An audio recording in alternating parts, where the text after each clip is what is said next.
we put on our shopping list? Oh, what a mouth-watering smell. Paimon would know the aroma of biryani anywhere. Let's go get some. We can still add it to the list. Well, if it isn't the Traveler and Paimon. Wasn't expecting to see you here. Hello there. Oh, it's been quite a while. Huh, so you two are still hanging out together. Dehya, didn't you say last time that you were gonna head back to the desert? I said I was going to resign from being her bodyguard, not that our friendship was over. We're still the best of friends. The Homayanis also still post jobs from time to time. Their pay is always generous, so me and the other mercs never pass them up.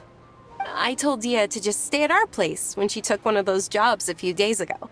My parents were delighted. They even said that it always felt like we were missing someone whenever Dehya wasn't around. That sounds like something they would say, all right. They're always so welcoming. Anyway, the job is already taken care of, so I was gonna head back to the brigade as soon as I finished a little shopping. But the master kept insisting, and I ended up staying for another day. You can stay for as many days as you want, Dehya. Father hasn't even gotten around to treating you to his best dishes yet. You know I'm not the kind of person to stay put in one place like that, my lady. Don't worry, though. There'll always be next time. What? She said they'll treat you to the best dishes! Paimon can't believe you can still refuse that! But wait. Didn't you say last time that you would take me on a trip to the desert? Why don't you just take me with you today, when you leave? There are so many places I still haven't visited yet. I'm sorry, my lady, but no can do. There's still a few things I need to take care of back at the brigade. Besides, the desert hasn't exactly been the most peaceful place lately. Oh, come on. Not this again. That's also what you said last time and the time before that. I know, I'm sorry. Just give me some more time, and I promise I'll plan the best trip ever for you. All right, fine. To be perfectly honest, it's not that I wanted to go, it's more like I feel like something is off about you lately. Ever since you first set foot on the estate a few days ago, you've been acting anxious and even paranoid. Have you been delaying our trip because you've run into some kind of trouble? Nah, are you kidding? You're worrying too much. Would you swear on that? Friends shouldn't lie to each other, you know. I wouldn't pry any further if you're willing to swear on what you just said. But if something really is bothering you, then just tell me. You know I'll help you however I can. Oh, looks like Junior's was onto something. You're too perceptive, my lady. Seems I can't hide anything from you. I just thought that nothing good could come out of telling you about the messy happenings of mercenaries. Knowing too much only leads to more trouble. Mercenary life is a dog-eat-dog world where Mora reigns supreme. Everything operates on a completely different set of rules. That doesn't change anything about what I just said, though. We're still friends, and I can only support you if I understand what's bothering you. My lady, you're not gonna stop until you drag it out of me, are ya? All right, I'll share what I know. Let's go somewhere else first. This isn't exactly the best place for a Okay, let's talk here. Just try not to draw any extra attention. As you may already know, the Eremites have both a lot of mercenaries and a complex organizational structure. Many mercs are no different than me, just going around looking for jobs to earn some mora. My brigade is called the Blazing Beasts.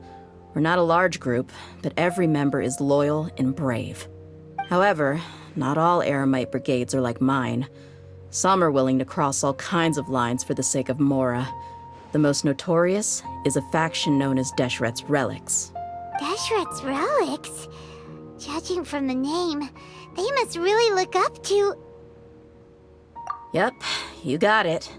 I've heard that you've already crossed paths with Ain al-Akmar. They're one of the groups under the Relic's banner. Oh, you mean the group that tried to sell us the Divine Knowledge Capsule? Yeah, they weren't friendly at all. Deshret's Relics is composed of many smaller brigades like Ain al-Akmar. The Relic's headquarters issues orders to all brigades under his control.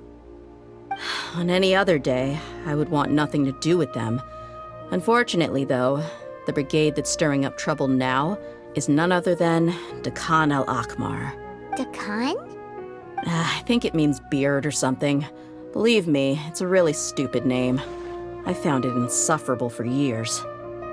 Anyway, the real issue is that Dakan al-Akmar is led by my father, Kusela. Say what now? I think I'm starting to understand your anxiety now.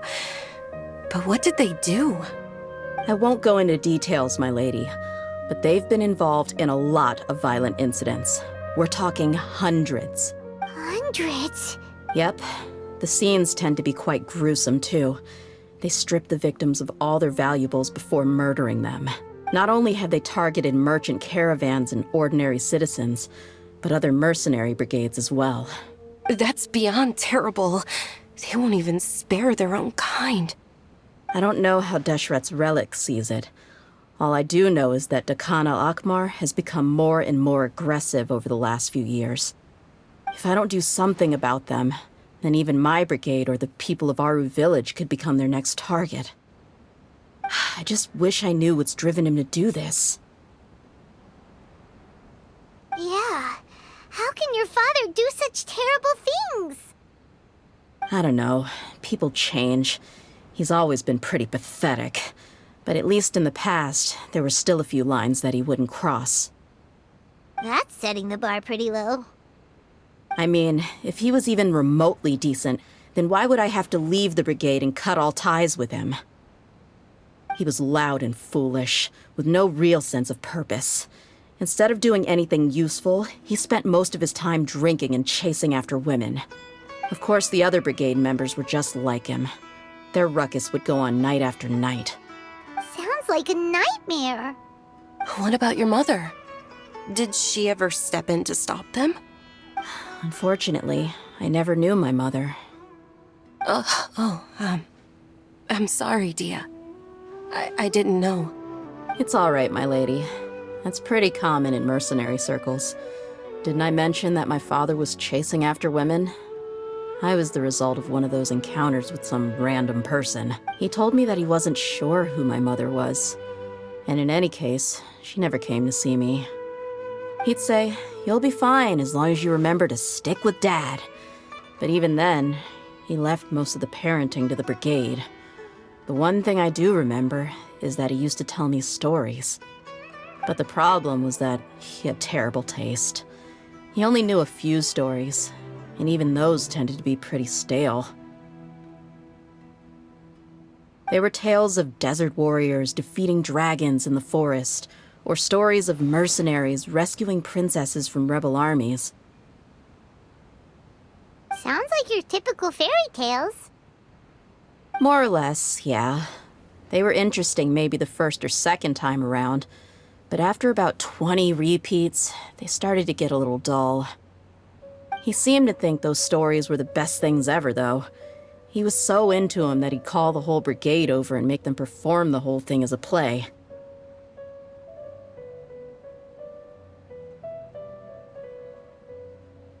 Even the toys he gave me would all be story props.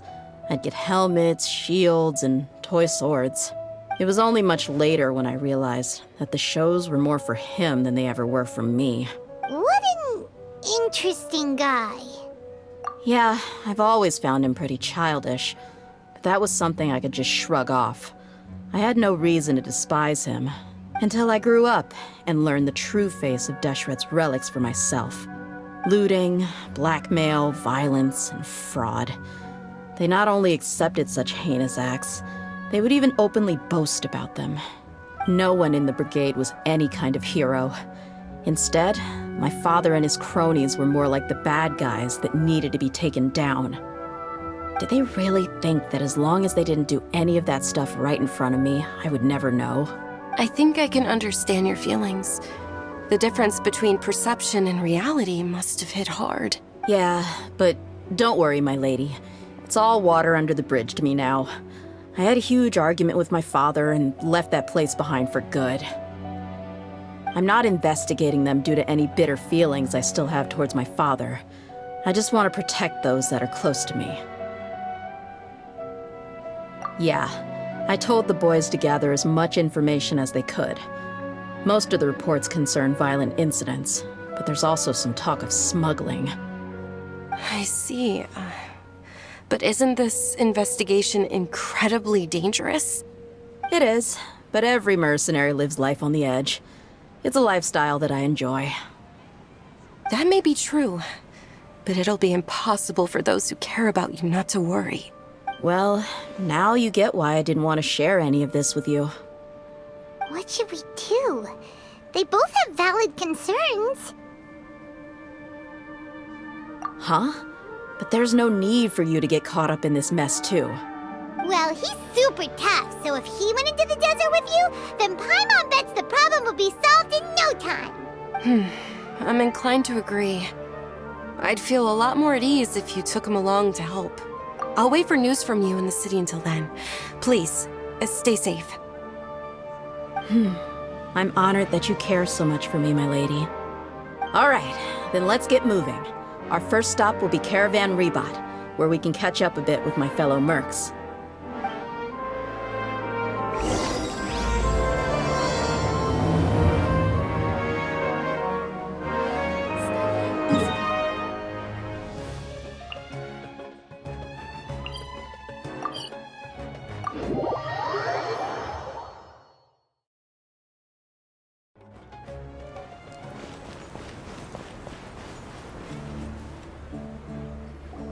Hey, Dehya, you're back. Are these two friends of yours?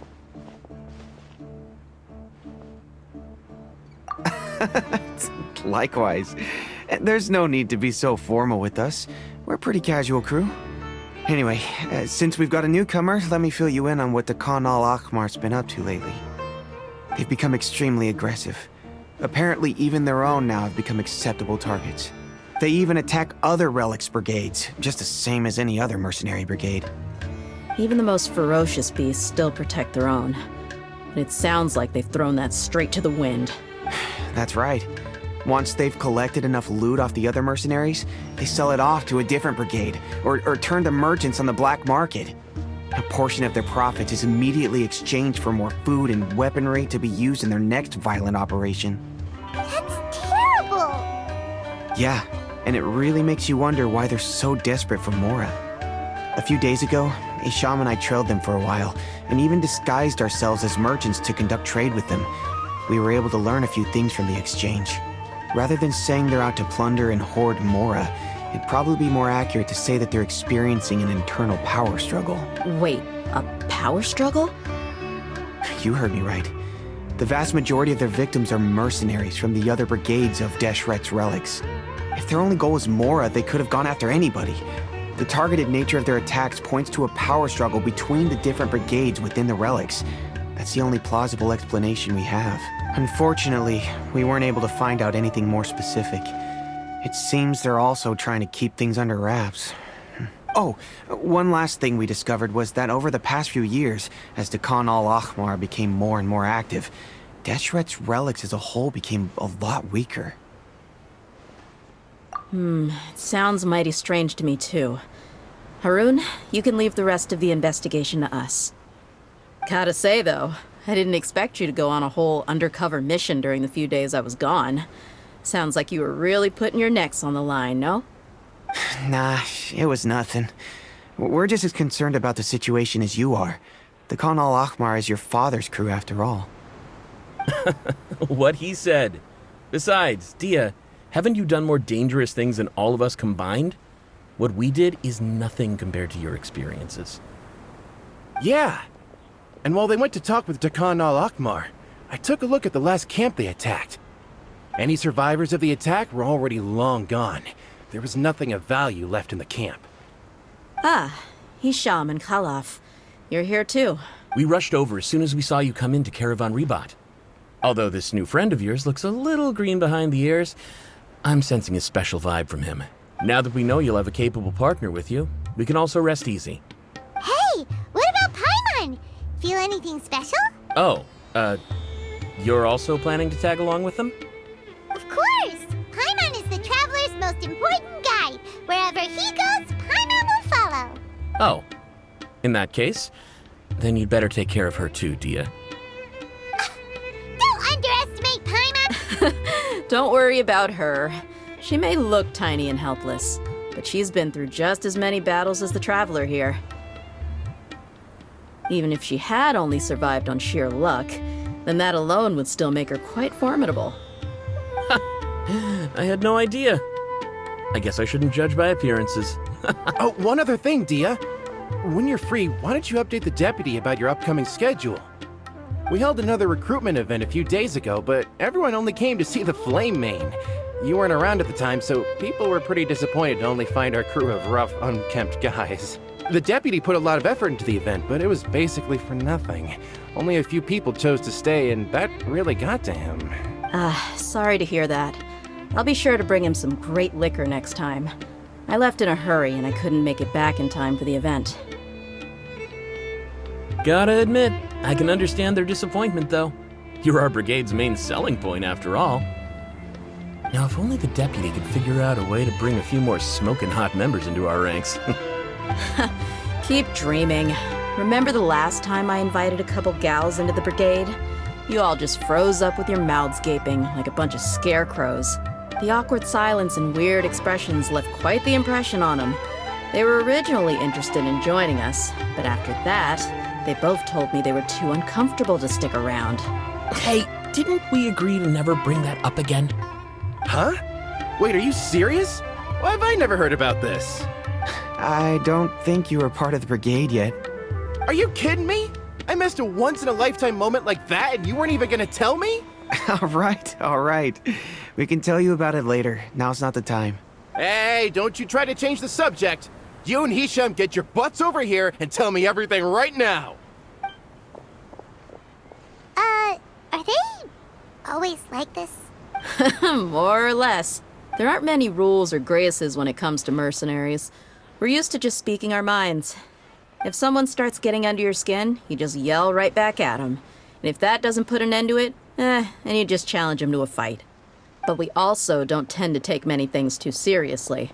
Being direct and getting it all out of your system as soon as things come up is better than keeping everything bottled up, never talking about it. That's also why I never spare their feelings when I talk to them. If I want to laugh, I'll laugh. If I'm angry, then I'll unload on them. It's hard to stop once you get used to it. Though, I can never do that when I'm with the Homayanis. Hey, knuckleheads! Can you at least tell me the rest of the intel before you go back to your bickering? Yeah, you hear her, Holloff? Told you we gotta focus on the investigation first. I drew up a map. Right here is the spot. There you'll find the merchant caravan responsible for getting rid of Dehya al-Akhmar's looted goods. All you gotta do is wait and ambush them in the evening. They'll have no idea what hit them. Perfect. Thanks for that. Be sure to pass my regards to everyone else in the brigade as well. Will do. You stay safe, Dehya.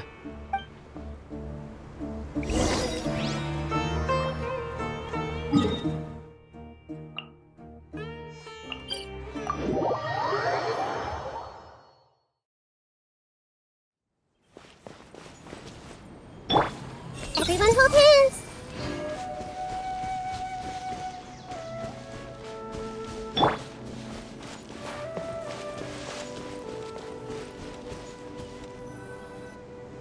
This should be the place. Let's find a spot to hide and bide our time. It's gonna come down to a fight one way or another, so let's all be careful. No need to worry. He knows his way around a fight. I'm not worried about that. What I meant is that we probably shouldn't go too hard on the enemy. After all, we still need to get information out of them.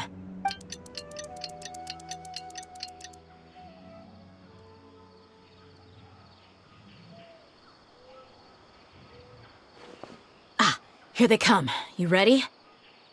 Let's not give them a chance to react and end this.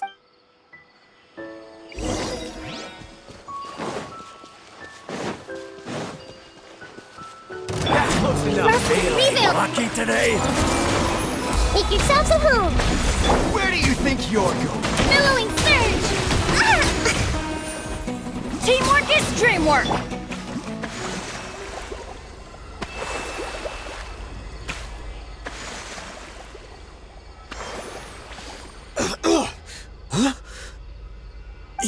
You're... the Flame Main. Good.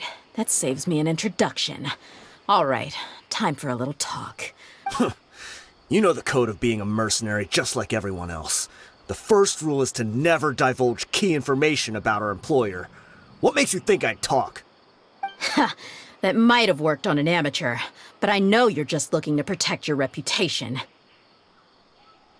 Think about it, though. What's your reputation worth if you won't have the other tools you need to succeed in this line of work? Tools like, I don't know, your limbs or eyes?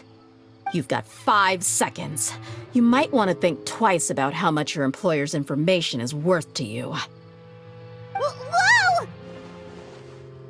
I'm not joking around. We can do this the easy way or the painful way. 2 seconds! I'll save you the trouble.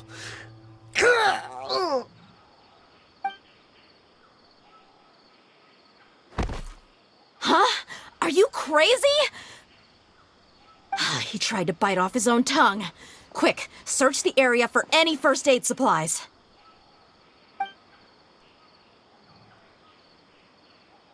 I definitely didn't expect him to go that far. Thankfully, the wound wasn't too deep, and he just passed out from the pain. But why would he be so extreme?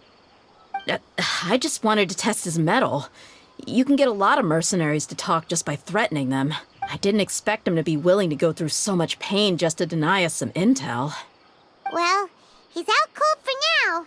We could wait for him to wake up, but maybe it's not a good idea to interrogate him any further. What should we do? Yeah, don't worry about it. It'll be a waste of time to interrogate him again after that. He might just hurt himself again if we start asking. There are lots of goods around here. Let's search the area. Maybe we'll be able to find something. I'm really sorry.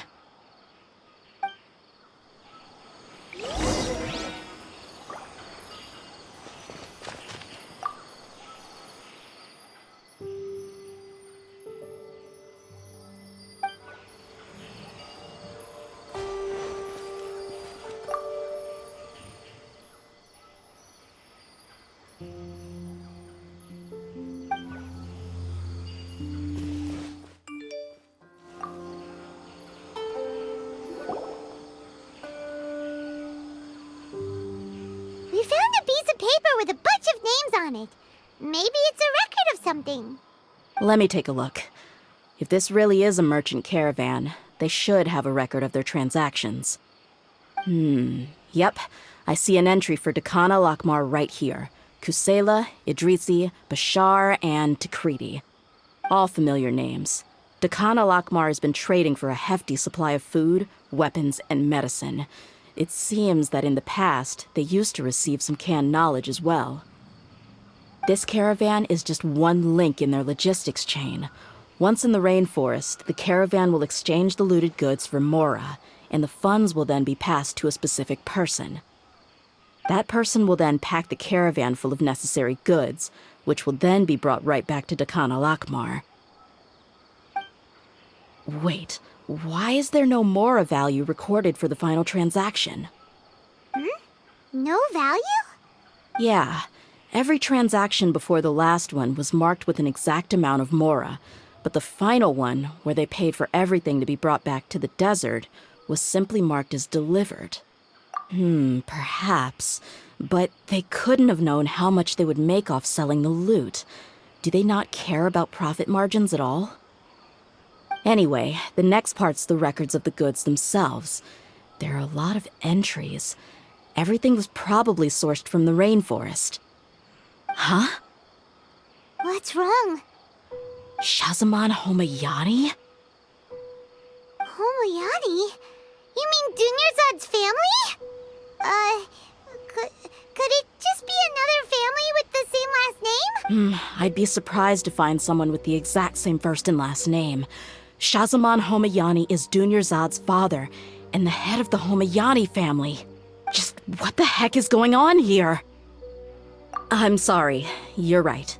I'll consider what we found and not jump to conclusions just yet.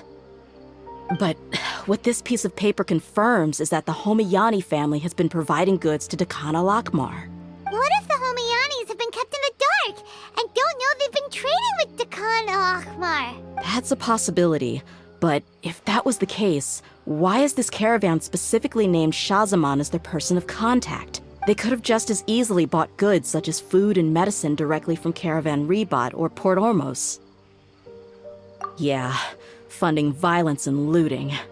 The brigade gets the goods, and he is paid the proceeds from the sale of the loot. But why would he do something like this? It's not like the Homayanis are in need of money. I honestly have no idea.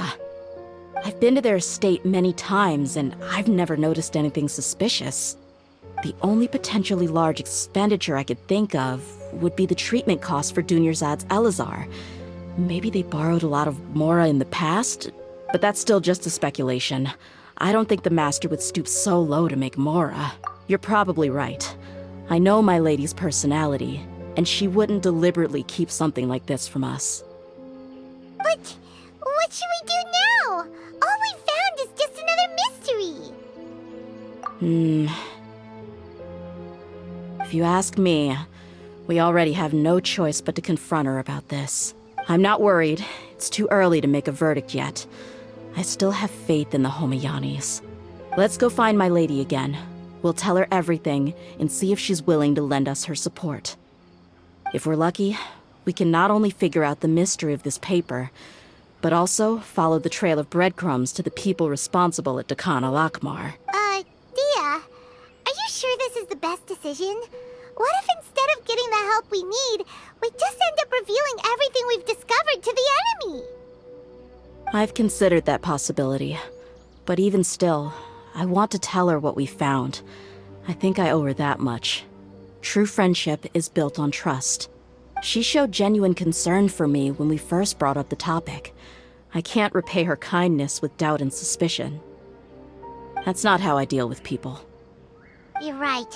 Paimon wants to trust Dunyarzad too. Yeah. Let's pay another visit to Sumeru City.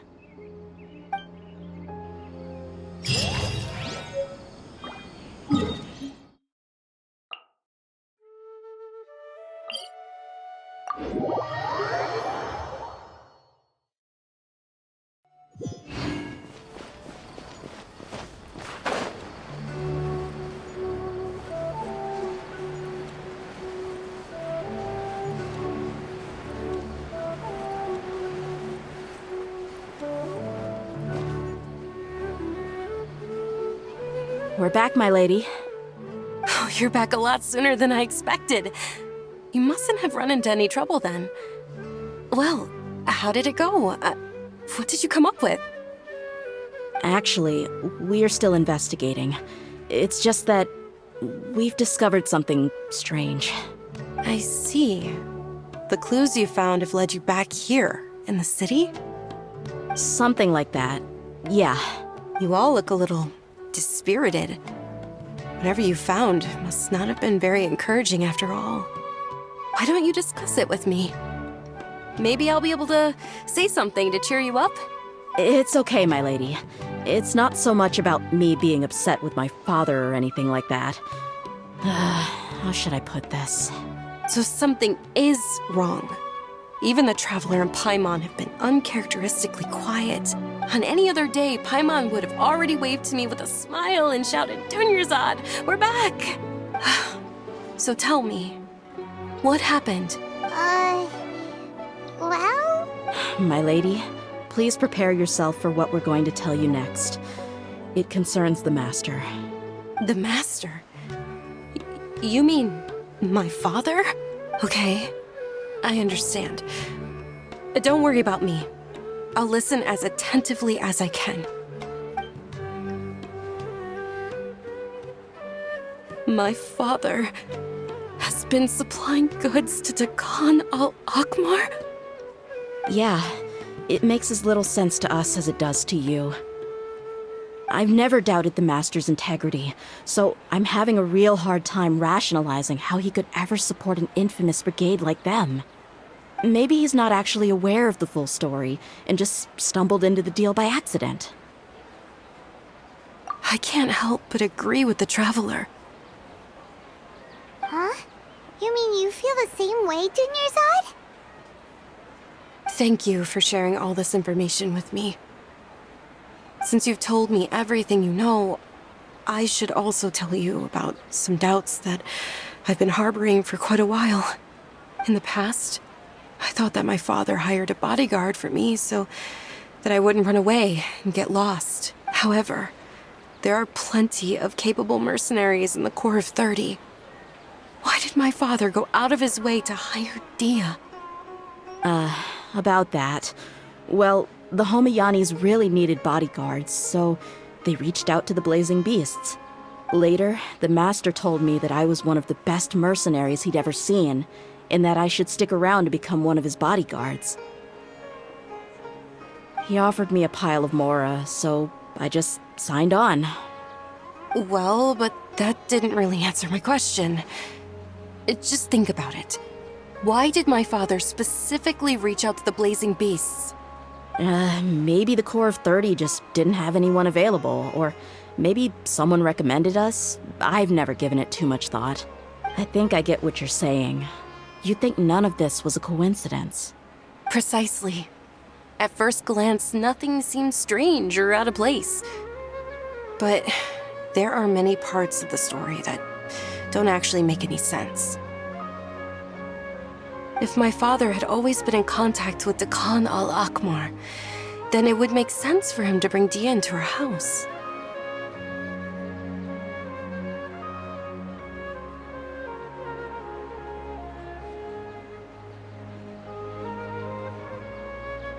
You mean the goal all along was to get Dehya to be your bodyguard? No, that's too much of a stretch. I cut all ties with my father a long time ago. He has no control over my life anymore. But that still doesn't rule out the possibility that your father has still been trying to influence. So, the Master was not likely an innocent victim in all of this? Sorry we put all this on you so suddenly, Dunyarzad. It's okay, Paimon. I should actually be thanking you. Regardless of his reasons, if my father has truly been funding a violent group of mercenaries, then it's my duty to bring him back to reason. But is that really the right thing to do? My father has committed many atrocities and deserves all the punishment that he has coming to him. I have zero sympathy for him. You may call me an ungrateful child, but my feelings will remain the same. However, the Homayani family has treated me with nothing but generosity and kindness. If we decide to investigate this further, we could end up implicating the entire Homayani family. I would be biting the hand that's fed me over all these years. Dehya. It's all right, Dehya. If anyone were to ask, you could always just say that I'm the one who instructed you to get to the bottom of this. You don't have to do that, my lady. I'm not conflicted because I'm afraid of taking responsibility. Besides, you're the one we should all be worried about right now. Hey, it's still too early to give up hope. What was the thing about friendship again? Right, yeah, trust! You said that yourself, Dehya. Besides, there's no point on getting all riled up before we've confirmed all the facts. Thank you, everyone. That makes a lot of sense. I guess I should always remember the trust that I've placed in people. In which case, my lady, could you ask the Master to come out and have a chat with us? Sure thing. I also hope he'll be able to give us a logical explanation. Let's meet at the usual place then. Usual place?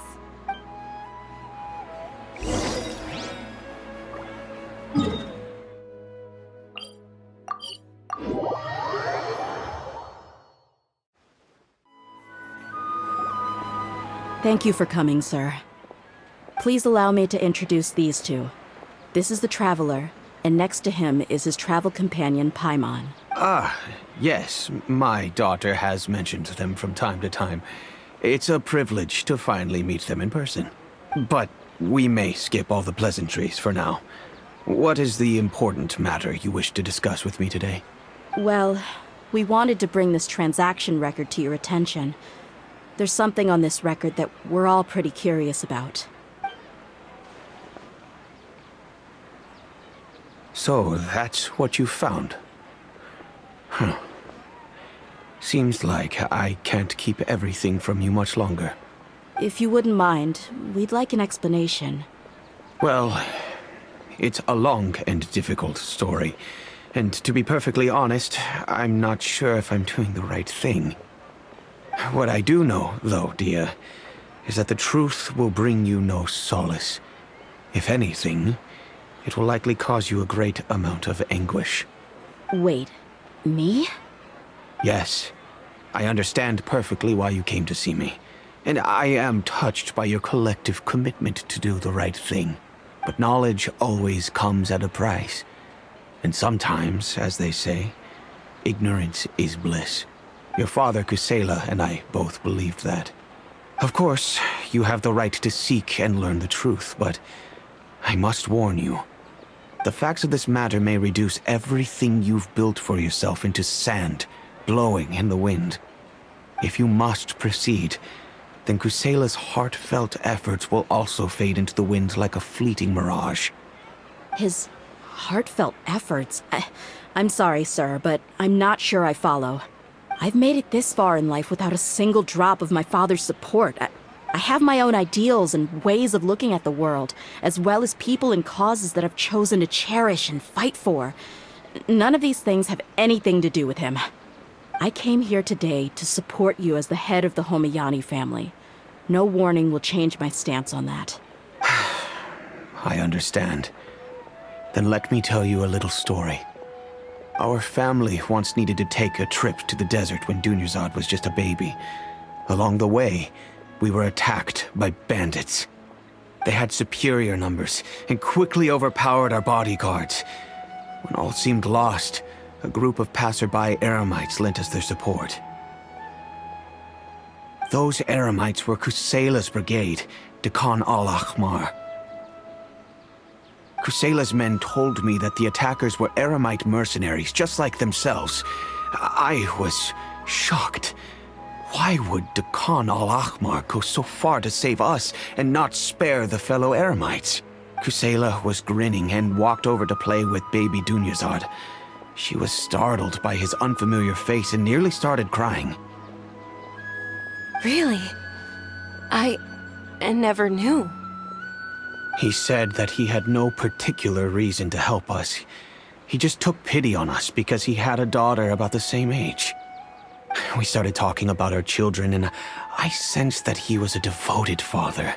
To repay his kindness, I hired his brigade to help out at our estate for a time, and offered everyone generous remuneration.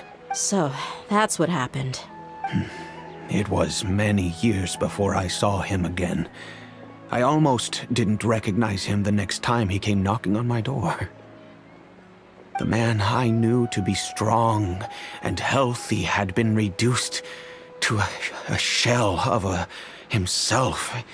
He couldn't even walk anymore without his cane. So, what happened to him? He was perfectly fine when I left the brigade. I'm not too sure myself. The only thing that didn't change was his cheery disposition. He said there was absolutely nothing to worry about and that he had gotten into a fight. That was all.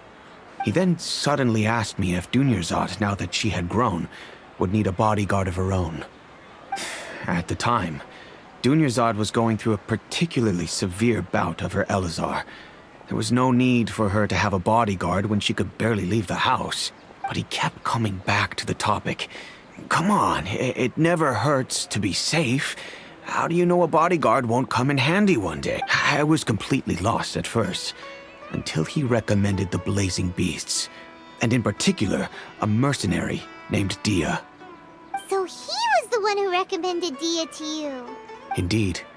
He didn't say it out loud, but it was clear that he saw Deshret's relics as an evil group who would eventually corrupt every member in their ranks. He was already beyond redemption, but he hoped that he would be able to detach his daughter from the vicious world of mercenary life. If Dehya could stay in my house and keep working as a bodyguard, then gradually her affinity for the desert would decrease, and she'd be able to leave her previous life behind. And that's why you offered her such generous compensation? Yes, but not just because of that. From the moment that he asked me for that favor, I also began to see Dehya as my own daughter.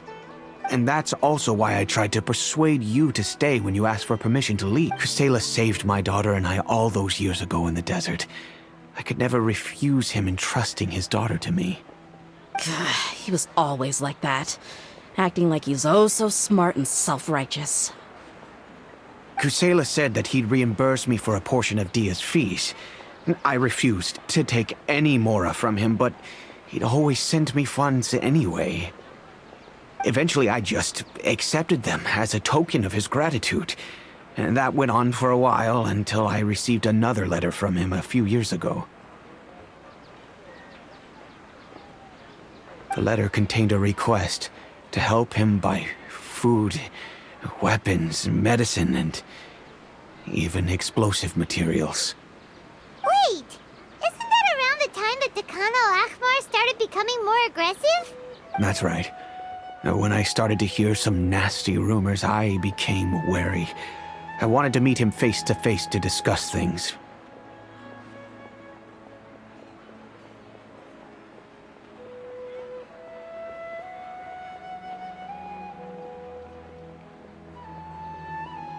But by then, he was no longer receptive to my requests to talk. If I had to guess, it's probably because he doesn't want to put Dehya at risk. That thought occurred to me as well. I figured that he probably came to me for help because he had nobody else to turn to. After some deliberation, I decided to send him some food and medicine. I turned down all his requests for explosives and weaponry. I am aware that even such a reduced gesture of support could lead to others coming to harm, but I could not simply reject his plea for help. In the end, it probably was the wrong decision. I plugged my ears to the rumors and just chose a solution that made me feel least guilty about myself. If you can, please tell me where he is now. None of the things he's doing right now make any sense if he's just trying to keep me from getting tangled up in his world. If all he wants to do is steer clear of me, then maybe he shouldn't have brought me into this world in the first place. Oh no. Dehya, please don't feel that way. I'm just angry because I can't wrap my head around any of his actions. I don't know. I really don't know. I don't think I can do it. But I guess you do have a point. We haven't uncovered the whole truth yet. We still need to figure out his exact actions and reasoning for these last few years. I'll do my best to help. Of course, anything between the two of you would need to be resolved between you and him alone. I don't know Kusela's exact whereabouts. Outside of supplying his brigade with some goods, I tried my best to avoid getting involved any further with him. However, there's a man on the list named Jawed. He used to be a mercenary in the desert and is now a member of the Corps of 30. He's responsible for supplying weapons and liaising with the Dakan al-Ahmar's merchant caravan. I think he should know Kusela's whereabouts. I've heard that he likes to have a few drinks alone and enjoy the cool wind at night outside the tavern. Maybe you'll be able to find him there. Understood. Thank you, sir. Then I guess this is bye for now, unless... I'll stay and be with my father here. To be honest, I'm still a little dazed and haven't finished processing everything quite yet. My father has indeed done something wrong, but if I think about it, I'm also not sure if there was a right way to handle this problem. I feel like our only course of action is to turn everything we know over to the Corps of 30 and let them render judgment. Yes. I am prepared to accept whatever verdict they choose. It's time to face my mistakes.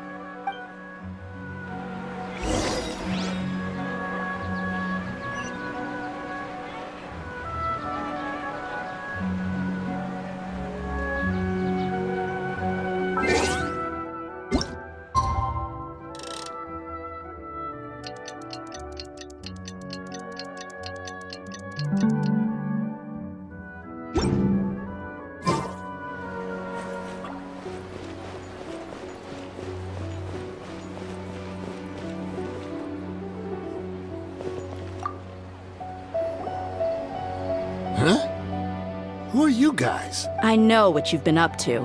Smuggling weapons to violent brigades in the desert while working for the Corps? Pretty bold, if you ask me. Shh. Keep your voice down. How do you know all that? Come with me. We should take this elsewhere. I'll be happy to talk things over once we're somewhere private.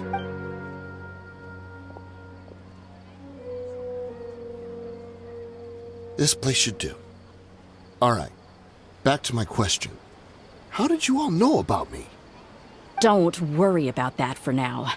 You know what kind of punishment you'll face once we report you to the Corps, I assume. Wait. There's no need to jump the gun. Let's talk this out. What are your terms? So what's in it for you anyway, Mora? Well, I was a little tight on money at the time, and Kusela took good care of me in the past. I waited in my mind, and I couldn't find a reason to turn the opportunity down. I wouldn't only be helping my benefactor, but I could also make some quick Mora. Let me tell you how it is. We're investigating Dehya al-Akmar, and we're gonna put an end to their operations. If you provide some help for us, then we might just put in a good word later to reduce the terms of your punishment. Hey, why don't we discuss this a little first? Listen, I made quite a bit of Mora from my last run. You just give me a number, and I'm sure we can... Shut it. My patience is running out. You should know when a mercenary is after something other than money. All right, sheesh. But you gotta promise you'll put in some nice words for me later. They're always on the move. Here's the spot they were at the last time I made my delivery to the desert. Feel free to go have a look. I'm just telling you though, it's not on me if they're not there anymore. Sure. And then you can forget about any nice words from us. Hey, come on. Now you're just being unreasonable. Really? And how do I know you're not leading us straight into a trap? Don't forget, you're the one with no bargaining chips. All right, I get it. Why don't you go take a look, and if they're not there anymore, I'll try to figure out something else for y'all. Now that's more like it. Let's move. And as for you, try to stick around the city until we get back. You don't want us to call the folks from the Corps and have them drag you back to the city.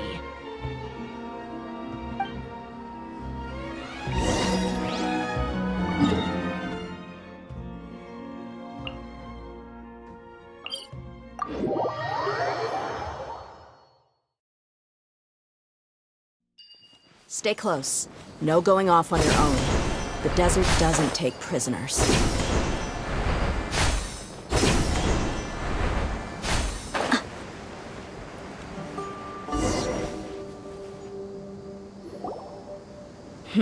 Seems like we're in luck.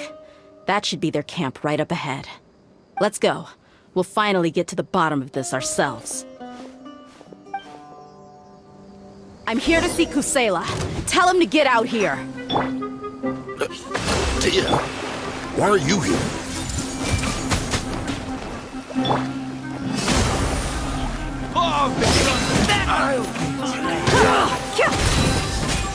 Need more.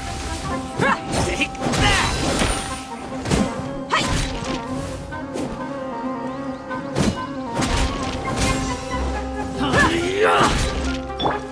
I see everything. Haven't you all done enough? Oh, so are you also here to stop us? Stay out of this. It's got nothing to do with you.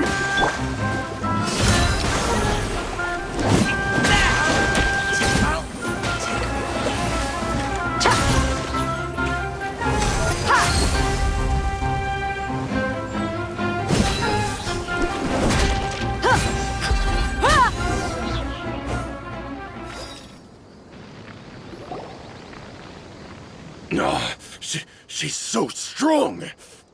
Enough fighting. We all know each other, and I don't want to take things too far.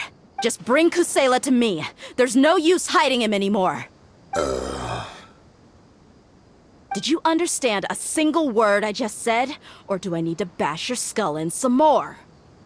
All right, everyone, let's all just calm down for a second. Dehya, the boss can't come out and see you anymore.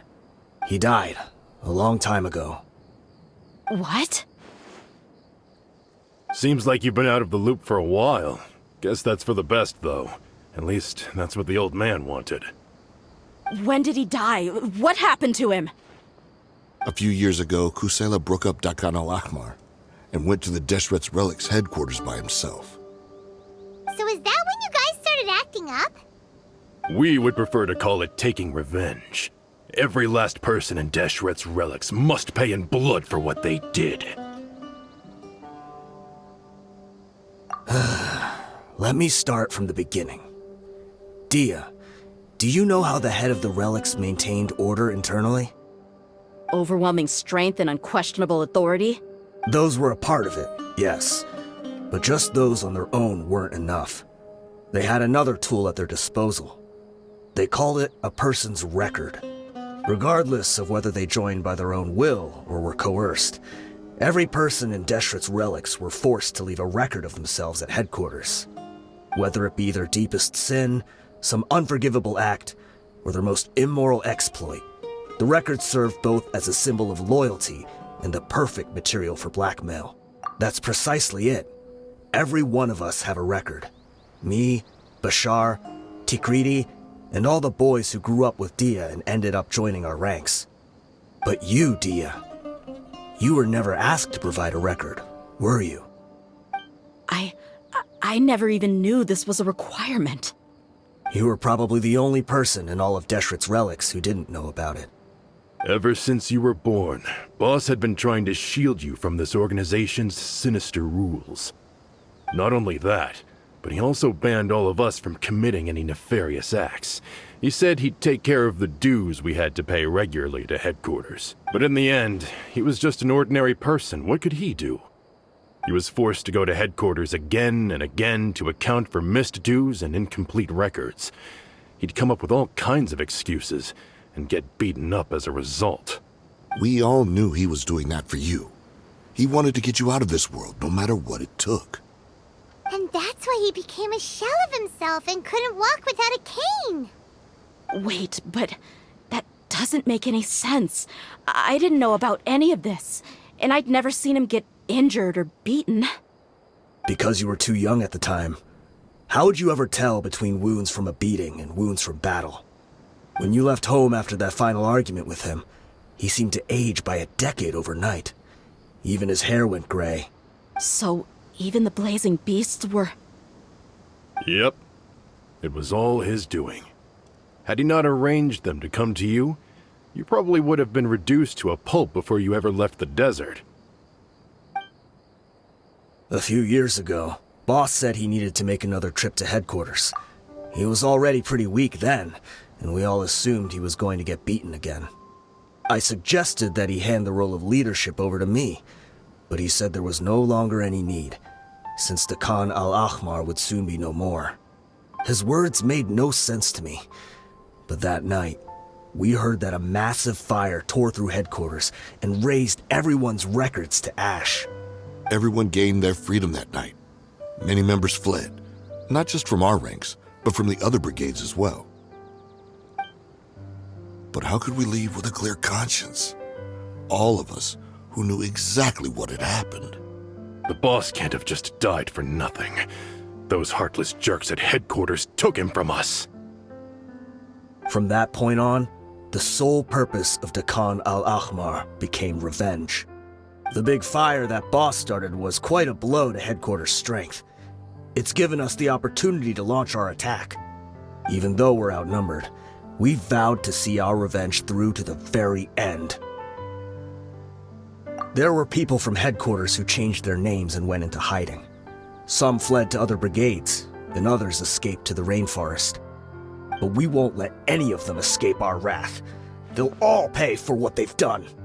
We've suffered plenty of losses as well.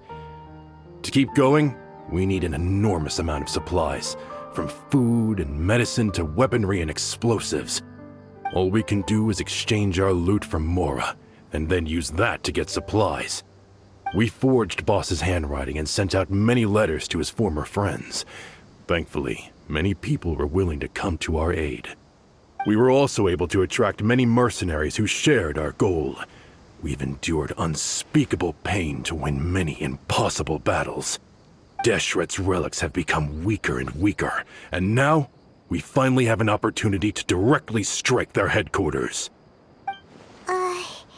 Paimon doesn't know what to say anymore. We do know right from wrong, but we were sinners from the very beginning. We do not deserve the freedom that the boss won for us with his life. Boss always loved his old-fashioned hero stories. Those tales about sacrificing yourself to save the world. We used to always laugh at him for it. But in the end, he really went and lived those stories out himself. As for me, I never considered myself a hero. We're all the lowest of the low. We have no right to even imagine such an existence. But maybe those hero stories he liked foreshadowed everything that was to come. The spirit of the hero touched all those he had saved, and more people joined his cause. Maybe we were all just acting along with the play in the beginning. But as we acted the parts and recited the lines, we were drawn in. And now, we want to see the story through to the end. I'm sorry, Dehya. I know you always found us insufferable ever since you were young. Just think of this as a madman ranting. I'll go with you. Huh? Dehya? You wanna go with them? I grew up with these guys, and I know they're not bad people. It's just that some situations get so bad that it's difficult to tell good from evil. All I know is that Deshret's relics must be destroyed. Furthermore, I want to go see the place for myself. I want to know if my father is still there. I know you don't want to get involved in this, so there's no need for you to tag along. I can do this on my own. Yeah. Paimon feels like we'd only regret it if we don't see this through to the end. Thank you. We'll be a lot stronger together with you. I bet Boss would lose his mind if he ever knew you'd join us at the very last moment like this. Considering all the losses and injuries we sustained, we can't afford to turn down someone as powerful as you. He can think whatever he wants. But the fact is, I owe him this much.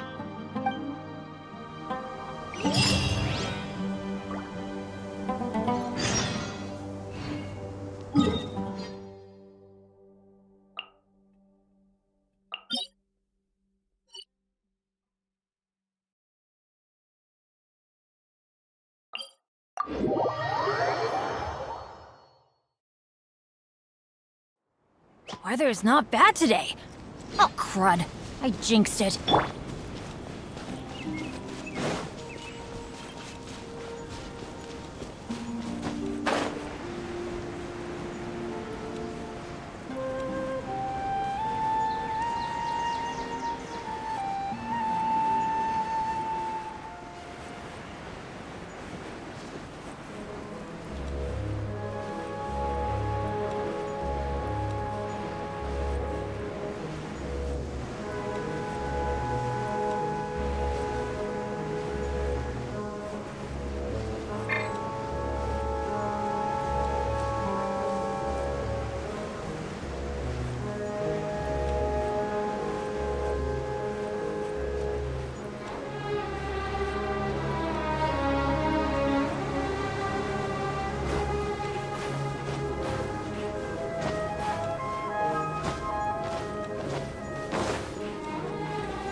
Sounds good to me.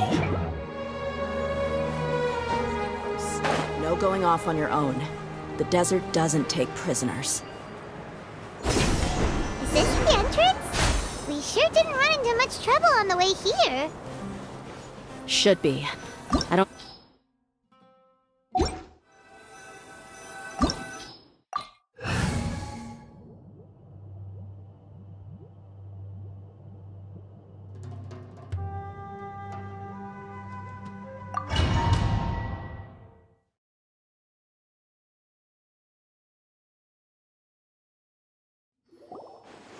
Wow. Paimon didn't expect it to look like this on the inside. They should all be holed up in here. Don't know how many people they've got left, though. Who cares? We'll round up all of them. Still, we should be careful. Even if they've only got one shot left, it could still take us out. Yeah, we'll know what they're really capable of once we've landed some hits on them. Deshret's relics may have been a force to be reckoned with before, but their name means nothing now. Yeah, they don't stand a chance with you here. I'll take the lead. I've been here once before.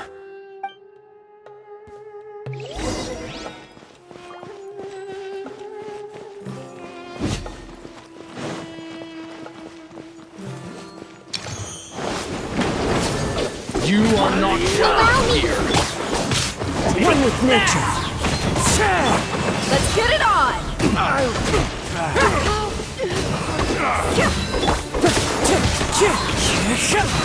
The Temple of Wisdom!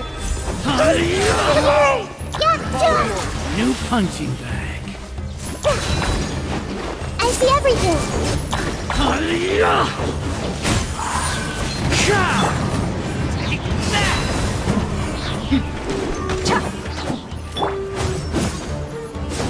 Take that! That's close enough. Failing. Rest and rebuild! Gloves off!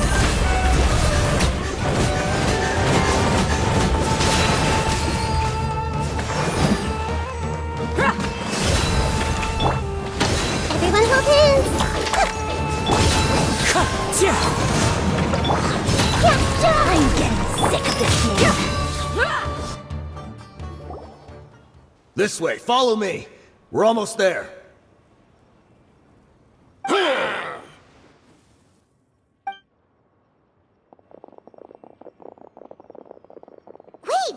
They went charging ahead without checking for any traps!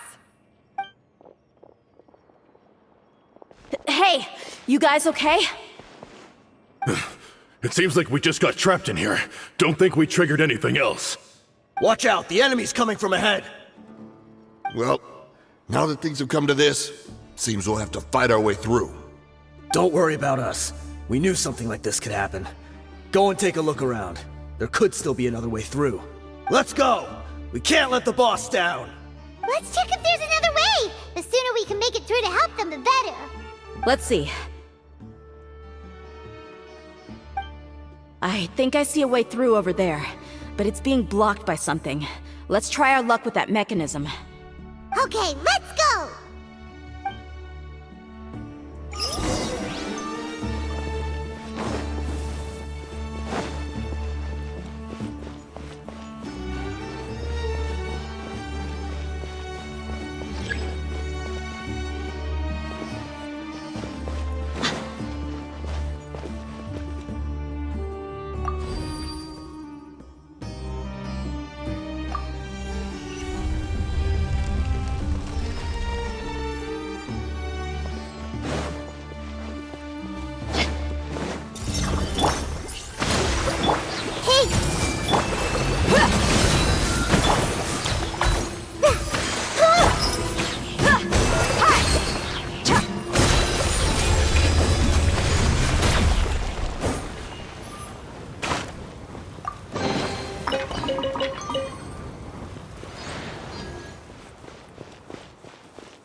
Another mechanism like the one before, but this one's being blocked off in the middle. We just need to adjust it a little.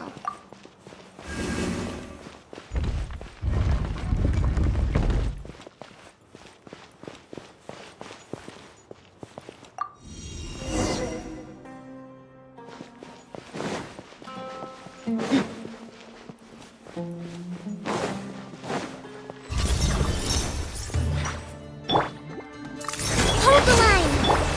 The wind knows me. Clouds high. The birds come. Get the line! You're dead meat!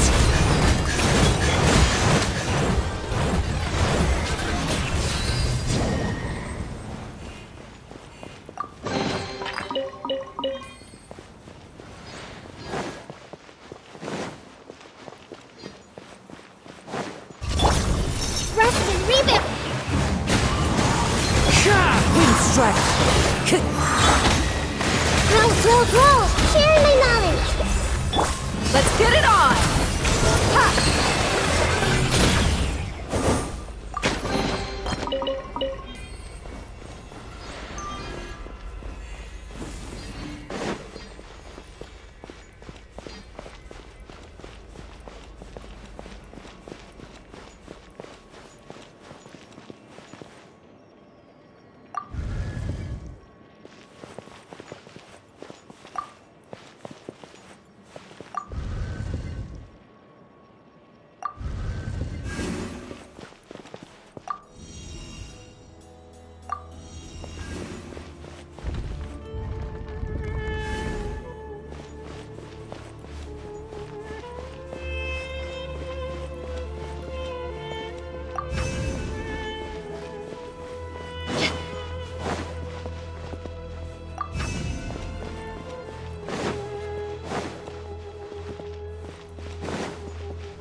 I wasn't expecting anyone to make it through from the other side.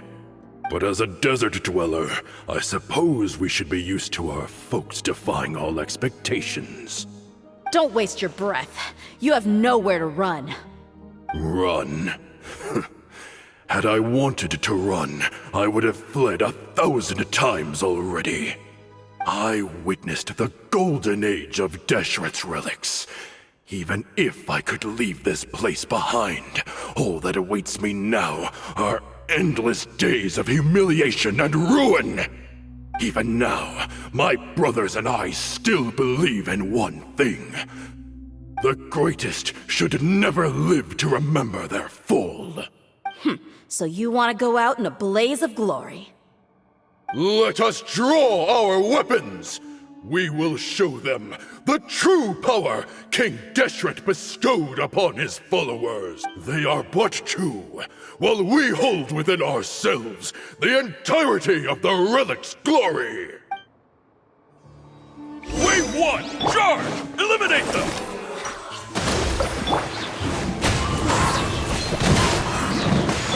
Buckle up! I'll be back. Don't think that you won. We're just getting started.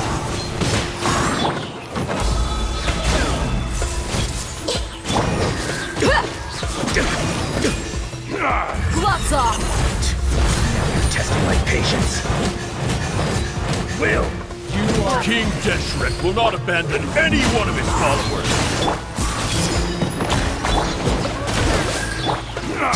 Into the wind. Testing my patience. Sharing my knowledge! Meet again. You ain't messing around! Brothers! This is where we prove our faith. Do you all just want to die? None of us plan to leave this place alive!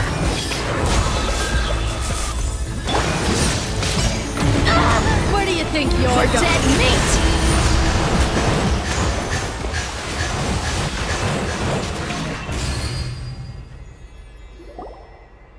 The commander has finally fallen. But they're still coming at us! This place is like a gladiator's ring. They just keep coming no matter how many we beat! Yes, keep fighting! There's no need to fear, and no need to back down! This is our last stand! When the next wave comes, try to draw away their attacks. I'm going to see if I can take out that high platform.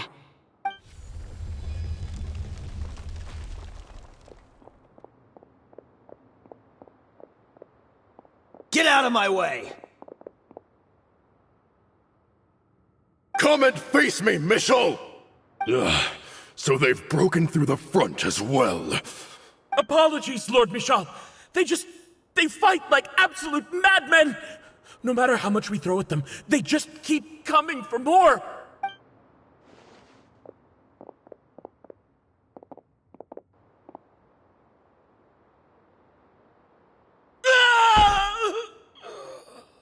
So, it would seem like this is the end. Time to pay for everything you've done, Mitchell. You think I would give you that opportunity? I will be buried in the sand alongside all the rest of our fading glory. Hey, wait!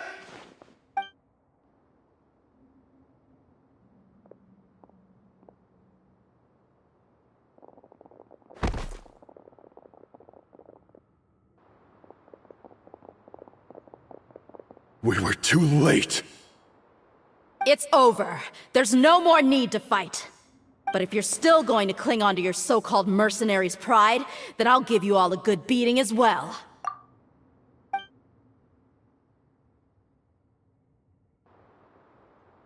Hey, Dehya! I found the mechanism. I'll get you all back up here right away.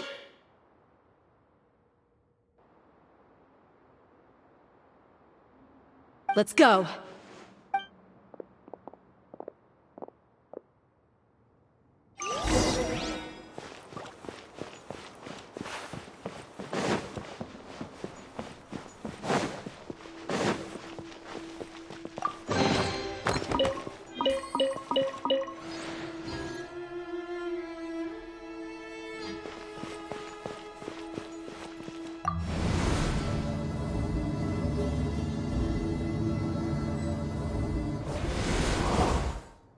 Who are you filthy rats? And why are you always pestering us? You call yourself a member of the infamous Deshret's relics, and you still can't even tell who's made it all the way to your headquarters? Who knows what intent a bunch of rats may have? We try to catch a couple, and you all just show up on the other side instead. How are we supposed to figure out what you're after? Hey, have you ever heard of a man by the name of Kusela? Why would I know? It's not like I'm in charge or anything. This is your last chance to talk. Hey, I said I don't know anything. I'm just an average member here. I'm telling the truth. If you're here to find someone, why don't you look through the records yourselves? Who can remember every name and face with so many people coming in and out every day? The irony. His life became a light for so many, yet to others, it wasn't even worth remembering. Where's the records room? Answer me! It's right over there. All the files are in there. You can go through them as much as you want. It's not like any of them still matter anyway. I mean the old records room. The old records room? You mean the one that got burned down? Kusela. Ah, yeah, I remember him now. The guy who could hardly walk. Watch your mouth. That's our boss you're talking about. He was definitely faking it. We all let our guard down as soon as we saw him come hobbling in. But in the short time it supposedly took him to take a dump, he'd already gotten away and started a fire in the records room. He couldn't have possibly outrun us if he wasn't a fraud. And after that, Deshret's relics fell into complete disarray. Stop wasting our time. Every one of us here is perfectly aware of what he had done. Tell me, where is the old records room? It's just over there. Go see it for yourself if it means that much to you. There's nothing left in there but ashes. No human could ever survive that kind of inferno. Bashar, Tikriti, let's go. We'll leave the others here to guard these guys. Spare them no mercy if they try anything.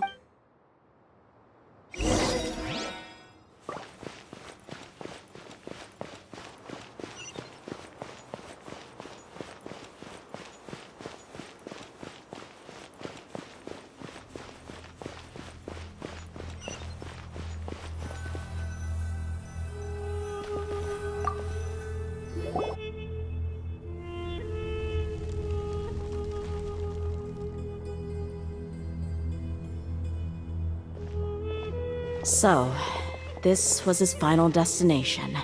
How did he do it? Getting past all the guards with a limp and sneaking in here to start a fire? If he was nimble enough to do that, then he must have been able to get out of here after starting the fire, right? Dehya. I'm sorry. I know it's just wishful thinking. Let's look around. Maybe we can find something that's been left behind.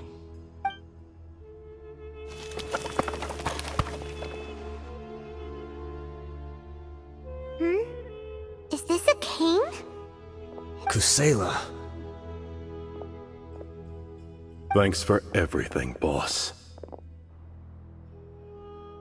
We're fortunate to somehow find that cane after that fire. Let's split up and look around some more. What if something else has been left behind? But what else could survive a fire like that? Huh?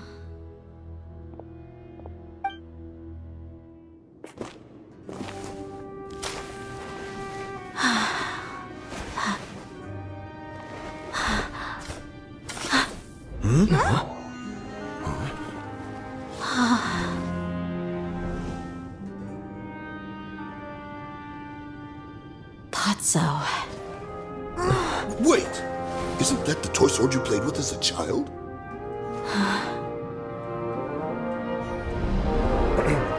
The dragon is no more, for Princess Dehya has slain it. Its head now hangs above the city gates. Her bravery has brought eternal peace and prosperity to us all. Dehya, come on. This is the most important line. You can do it. But Dehya, you defeated the dragon. Everyone's waiting for your speech. Still too shy, huh? All right, I'll do it. I hereby proclaim our victory. Evil shall plague us no more.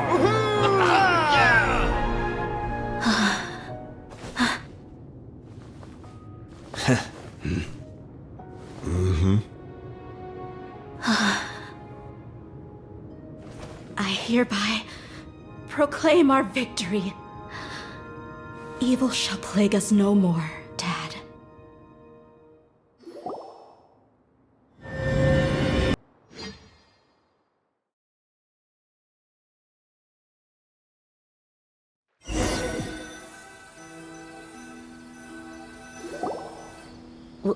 What's this? Don't you remember? You asked Paimon what she would do if she were to wake up tomorrow with loads of money. And Paimon said that she would get boatloads of tasty snacks. You looked super confused at the time, but said it was an adorable thing to say. These opportunities don't come by often. So today, Paimon's gonna treat you to a special crash course on Paimon's life philosophy. Hey, come on! Paimon's not that stingy. Anyway, the point is that you should eat to your heart's content. You'll feel better for sure once you've gotten something in your tummy. Dunyarzad will also be here shortly. She's already heard that we're back. Aw, thanks, you two. Honestly, this is very unlike me. I just had a lot on my mind on our way back, so I didn't know what to say. My chest was filled with all kinds of intense emotions. They just shook me even more than all the feelings we've shared during our previous adventures. But when everything came to an end, those emotions also vanished without a trace, and I was left feeling more empty than ever before. It was as if I'd lost the thing that was most important to me. Yeah, you're right. To many mercenaries, Mora is the most important thing in the world. But perhaps to us, it's the most worthless thing of all. Idrisi and the others all used to say that they would quit if there was no Mora to be had. But when it came to avenging my father, there was no Mora to be made anywhere. My reality shattered when I found out that the father who always told me hero stories was in fact a bad guy. But look at me now. Am I any different? Despite all my promises about never forgiving him and never trying to understand him, I still went to such lengths to find out the truth and nearly even shed tears for his sake. We're hypocrites, all of us. Yeah, you're right. It's just a pity that we often only recognize our true feelings after it's already too late. You're back! Are all of you all right? Ah, there she is. Yeah. Many people from the Corps of 30 came over, and I just wrapped up everything with my dad. All I can do now is wait for their verdict. Huh? Dehya, you're looking quite down again. Paimon will explain. A lot happened while we were gone.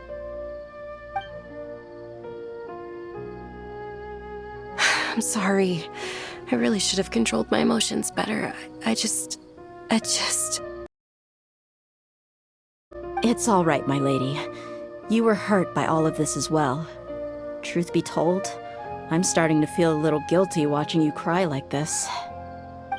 Dehya, your pain must be even worse.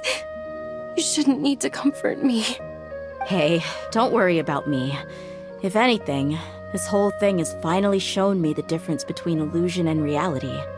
My father probably thought that people could settle into new lives as long as they moved to a new environment. That thought has even crossed my mind a few times. It's like saying, what's wrong with adapting to a new life? However, there was always something deep within my mind that refused to accept it. This impulse brought me great turmoil, and even made me feel ashamed for turning my back on your father's kindness. But now that I consider it again, it all makes sense.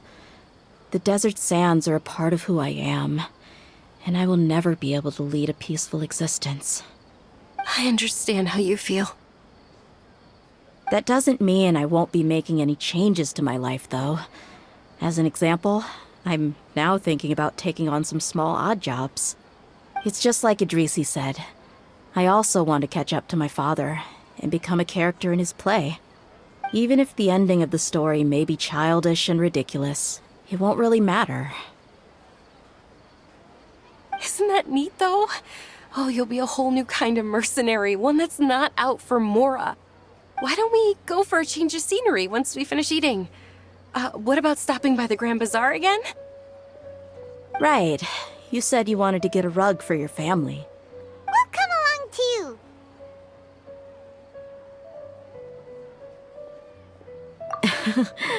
I can't thank you enough for taking care of me this entire time.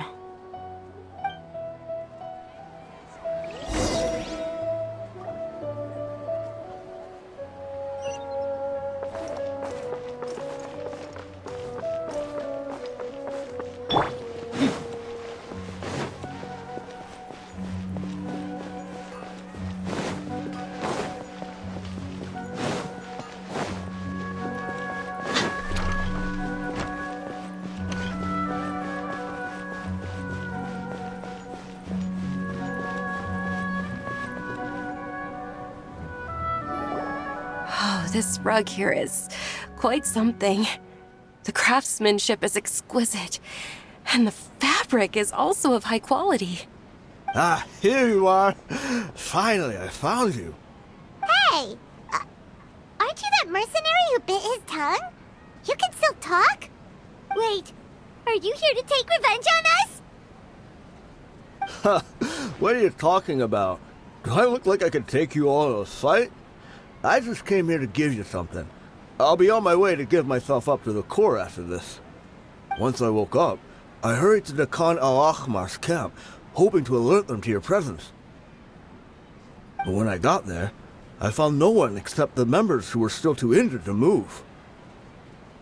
Ah, so you probably got there after us. Yeah, they told me that they had exacted their revenge, and everyone had turned themselves in to the authorities. Even that last camp was not going to last for much longer. I had joined the cause to repay an old favor from Kusela. Now that everyone's already turned themselves in, I might as well do the same.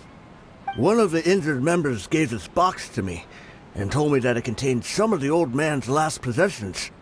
Everything left in the camp will get confiscated, so I figured I should get this to you before the Corps could get their hands on it. Thank you. No worries. We are all just living our own truths. There's no need to comment or judge anyone for it. So this box contains everything that Dehya's father left behind. Huh. It feels lighter than expected. Well, back in the day, the first thing he did with any Mora was spend it on things like drinks and meat. But let's see what's inside. What's this? It's just a bunch of junk. It kinda stinks. Perhaps it's just been left unopened for too long. A handwritten copy of a storybook. The paper's already yellowed, and it looks like it's about to fall apart. It was against the Academia's rules to possess books for personal use. If he was going to break that rule, he could have at least copied something useful. That probably means this was really important to him. Ah, and here are a few bags of children's snacks. The packaging's completely deteriorated. Maybe that's where the smell was coming from. Did he get those for you? Yeah, but here's the thing, though. Even when I was a child, I was never a fan of these kinds of snacks. He'd always say that he got them for me, but in the end, he always ate more than I ever did. Who even leaves snacks in a box like this anyway? Isn't that just common sense? Forget it. Let me see what else is in here. A razor, some buttons, some round iron tiles, a wooden toy puppet, a wool scarf, which from the looks of it probably belonged to a woman, and a hair clip? Why are these things here? I'm suddenly feeling a little scared. I'm sorry, my lady, but this is just the kind of man he was. He probably saw this box as some kind of personal trash heap and dumped any and everything in there. 2 empty liquor bottles. Tell me, you guys, are these the kinds of things that a normal person would leave behind? Huh? There's something in the bottle! Oh, you're right. All right, I got it out. It seems to be a piece of paper with some writing on it. The bottom part's all damaged from moisture, though. Let's hope the writing didn't smudge. I was suddenly seized with an urge to write a letter after finishing this bottle. I just folded it up and left it in the bottle, though. If I end up forgetting about it, it won't really matter. To Dehya. It's a letter for me? It's all right. I'll just read it out. If he went to the trouble of writing a letter, there must have been some important things that he wanted to say. Or at least record down. My condition's becoming worse and worse. Can't even walk without a cane anymore, much less go out and have fun. Guess I don't have many days left. If you're reading this letter, then I suppose I'm already long gone. You were adorable as a baby. Everyone loved you. And regardless of whether you were crying or laughing, everyone enjoyed having you in the group. But once you grew a bit older, you were no longer nearly as happy or cute. It's probably Idrisi's fault. He was never up to any good. Can you believe this guy? He can point the finger at himself. Anyway, back to the point. To summarize, I'm writing this so you would know not to feel sad for me, even if you end up finding out the truth. The reason being that I was never your father to begin with. Wait, what? Surely, he must be joking, right? I don't know. I was quite formidable when I was young, and 100 times cooler than some so-called flame main. Really felt like the whole world was under my feet. With just a teeny tiny bit of effort, I felt I could rule over the entire desert. But as fate would have it, I went out into the desert for a drink one day and discovered a baby in the sands. It was you. You were just lying there, small and helpless. You were so tiny that if the wind blew for just a little while longer, you would have been buried forever. But your cries were so loud they made my head hurt. Now that I think of it, you really were a bundle of energy. Sounds like he's serious. I told Idrisi and the others that I had slipped up with a woman while out and about. None of them even doubted me. I'm sorry that I had to lie to them for so long, but I really had no other choice. I was their most esteemed leader, after all. It's not like I could just tell them that I suddenly wanted to play at being a father. At this rate, I'll puke up all the liquor I just drank from this bottle. Anyway, Dehya, you possess the kind of freedom and kindness that we could only dream of. As far as how you should live your life, that'll be up to you to decide. That's the end of the letter. In the end, he was still thinking of me as a little child. I suppose, or I would have suffocated under the sand a long time ago. He was a good father to you. The fact that he wasn't a blood relative doesn't change that. Yeah. It's just a pity that we had to learn the truth of everything like this. Do you already have some ideas about the decision that he wanted you to make? I do. If he first found me alone in the sands, then I want to try my hand at finding the person who abandoned me. I just have one wish. To tell them a story. That there once existed a childish and foolish jerk with a heart of gold. And that only under his care was I able to grow and mature into the person I am today. If you end up finding any leads, can you share them with us? We go on adventures all the time. Maybe we'll be able to find some information for you. Sure, I appreciate it. I wasn't expecting you to be so enthusiastic.